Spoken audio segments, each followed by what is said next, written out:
Salut à tous, bienvenue dans cette toute nouvelle vidéo. Aujourd'hui on va parler du coup comment créer son programme en musculation avec plusieurs étapes. Avant de commencer la vidéo, n'hésitez pas à mettre un like, à commenter et à vous abonner, ça me ferait énormément plaisir. Je ne vais pas parler plus, on va commencer.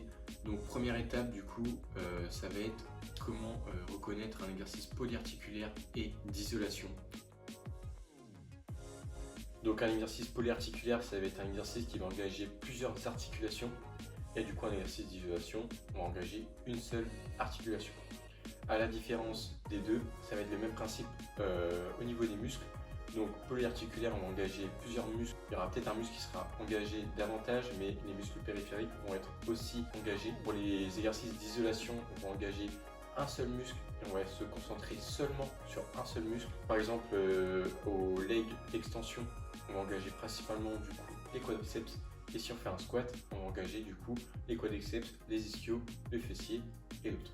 Donc là, les squats, ça va être du coup donc polyarticulaire et leg extension, ça va être du coup d'isolation. Alors ça va être quoi l'intérêt du coup de faire du polyarticulaire et de l'isolation? L'isolation va être intéressant si vous avez par exemple un retard pec, vous faites un petit exercice d'isolation avant de faire votre exercice polyarticulaire. Donc par exemple, vous faites un pec fly pour bien isoler vos pectoraux et bien les activer pour ensuite aller à votre, par exemple, développé couché. Et là, du coup, au mouvement, vous allez pouvoir bien sentir vos pectoraux. Vous allez pouvoir avoir un meilleur ressenti sur vos pectoraux et du coup avoir de meilleurs résultats. Du coup, le polyarticulaire va être très intéressant en termes de force. Donc, c'est vu sur du coup 3 exercices, par exemple, comme le SBD, où il va y avoir le deadlift, le squat et le développé couché. Donc là, ça va être des mouvements polyarticulaires avec des exercices. Principalement, on va pouvoir mettre énormément de poids et du coup, ça va être intéressant parce qu'on va engager plusieurs fibres. Ça, on verra ça plus tard.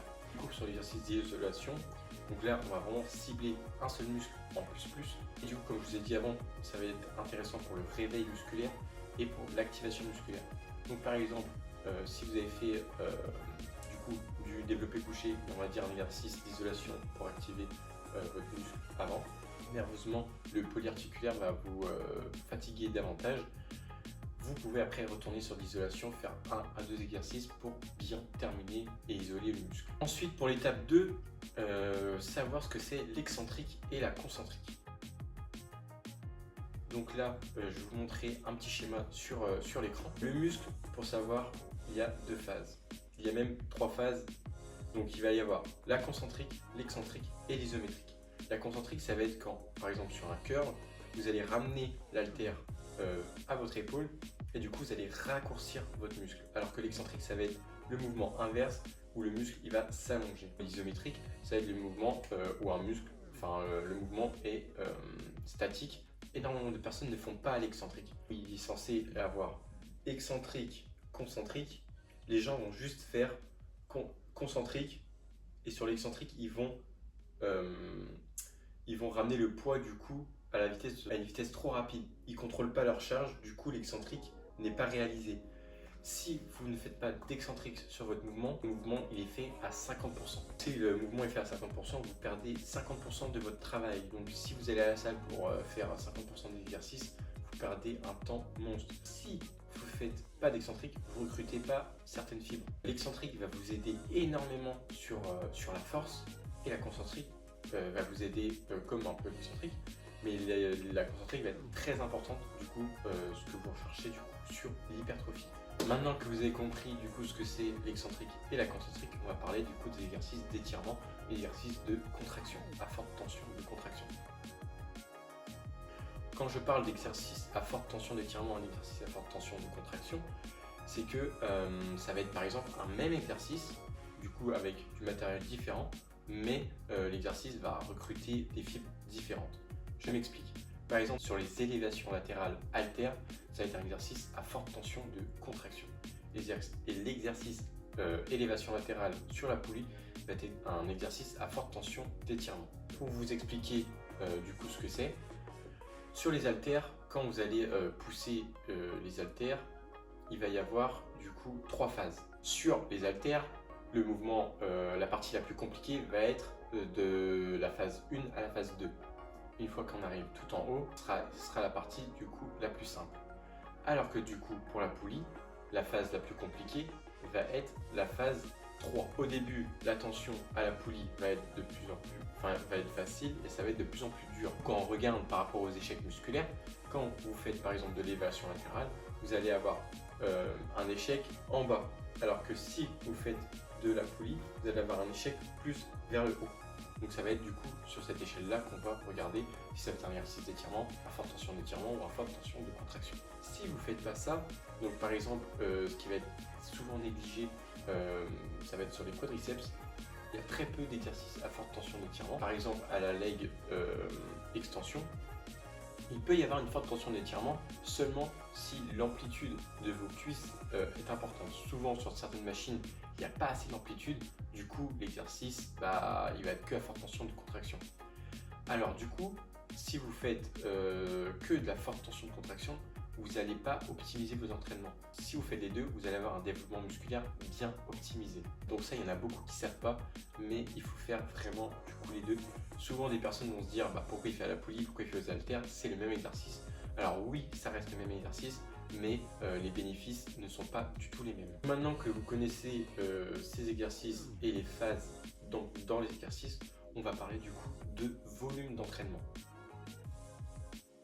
Donc il faut savoir que pour le volume d'entraînement par muscle à la semaine, il faut faire entre 12 et 20 séries sur chaque muscle. Si vous faites du split, il faut que dans votre séance, il y ait 12 à 20 séries. Par exemple, il faut que vous faites 20 séries, on va dire 16 séries sur vos pectoraux. Et là, le jour d'après, il faut que vous faites, on va dire, je sais pas, 15 séries sur votre dos. Il faut toujours que ce volume-là soit respecté. Sinon, vous allez soit pas progresser ou soit être contre-productif. Après, ça va dépendre aussi de votre intensité qu'on verra sur le point d'après. Mais il faut vraiment toujours rester dans cette sorte de fourchette en termes d'hypertrophie. Donc là, vous voyez du coup sur le schéma, il faut travailler aussi avec un certain nombre de pourcentage de charge, avec du coup vos répétitions. L'hypertrophie va être intéressant entre du 70 jusqu'à 85% de votre RM, avec du coup ce nombre de reps entre 12 à 6 reps et nombre de séries. Donc là c'est marqué 8 à 6. Donc ça c'est 8 à 6 sur un entraînement. On va parler du coup sur plus un push-pull legs. Donc ça va être un entraînement où il va y avoir 2 séances sur un muscle. Donc il faut du coup multiplier par 2, donc ça fait du 12 à 16 séries dans la semaine. Ensuite, il ne faut pas faire trop non plus de séries parce que ça risque d'être contre-productif. Souvent des débutants vont se dire ils vont se dire voilà, j'ai fait 2h30, 3 heures de séance, j'ai tout donné. Non, ça c'est pas bon. Du coup, comme je vous ai dit, il faut respecter ce volume d'entraînement et du coup derrière une intensité. Maintenant que vous connaissez du coup le volume d'entraînement, on va parler de l'intensité. L'intensité va être super importante pour la stimulation de votre muscle. Si votre muscle n'est pas stimulé, il y aura zéro changement. Donc je m'explique. La stimulation musculaire va se faire du coup sur l'exercice de force, par exemple, ou des exercices en hypertrophie, mais jusqu'à l'échec. Votre dernière répétition doit être hyper difficile. Si elle n'est pas compliquée, c'est que vous travaillez pas du coup au pourcentage souhaité, comme par exemple sur les graphiques que je vous ai montré juste avant. L'intensité va vous permettre d'avoir de progrès énormes sur très peu de temps.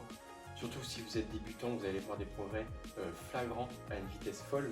Si vous ne mettez pas d'intensité, il n'y aura zéro progrès observé et vous allez limite vous dégoûter de ce sport parce que vous allez travailler, vous allez aller à la salle régulièrement, mais vous allez voir aucun résultat. Donc, comme j'ai dit par rapport du coup au volume passé, si vous faites que de l'intensité très forte, et du coup votre volume d'entraînement peut se réduire. Donc c'est pour ça qu'il y a une fourchette de 12 à 20. Si vous faites énormément d'intensité, si vous faites que 12 séries sur le muscle, ça peut être cohérent. Après, il faut savoir que faire tout le temps de la forte intensité va du coup impacter votre système nerveux. Et là, c'est là où va être important sur votre programmation de réguler votre intensité.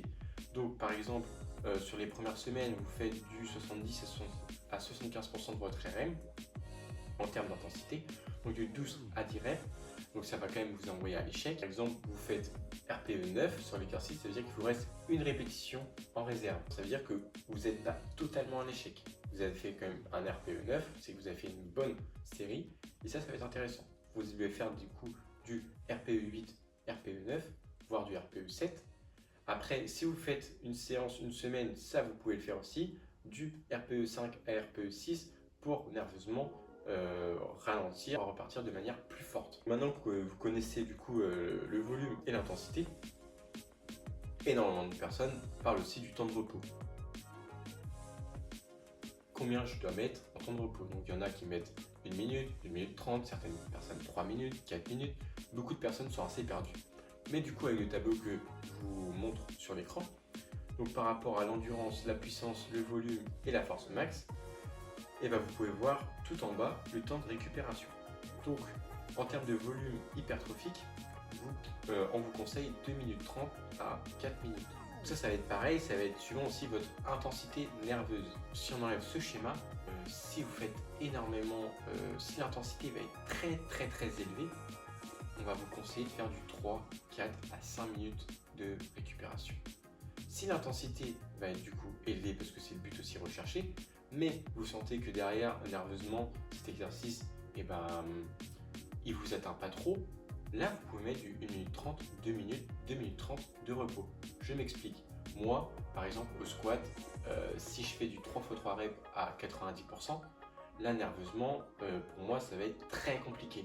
Donc moi, je vais me mettre du 4 à 5 minutes de temps de repos. Alors que du coup, derrière, je fais du leg extension. Donc là, je vais faire du 10 à 12 répétitions jusqu'à l'échec, une grosse intensité également.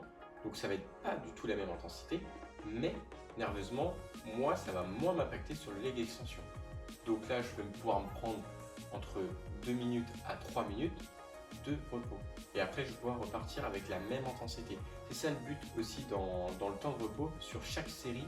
Donc si vous en faites 3, il faut que les 3 séries soient de la même intensité. Si vous faites 1 minute 30 de repos, mais que derrière votre série, niveau intensité, va être beaucoup plus faible, le but c'est que sur chaque série, vous travaillez à 100%. Ça va être ça en fait l'impact du temps de repos.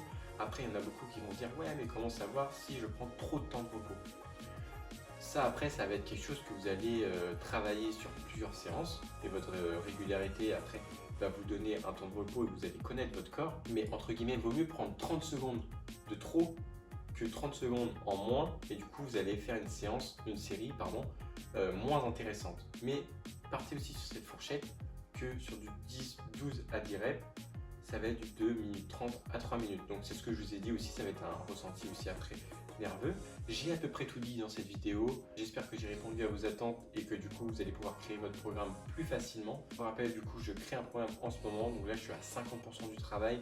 Si vous voulez déjà la première partie, je peux vous l'envoyer en DM sur Instagram. Ce qu'il faut faire, c'est vous abonner à la chaîne YouTube et vous abonner à Instagram. Donc voilà, la vidéo se termine. J'espère qu'elle vous a plu et que vous avez appris énormément de choses.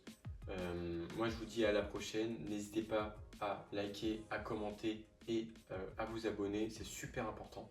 En tout cas pour moi, ça prend plus 2 petites secondes et ça me ferait énormément plaisir. Et comme je vous ai dit, ça boosterait la chaîne. Je m'attarde pas plus, je vous dis à la prochaine, c'était Mash.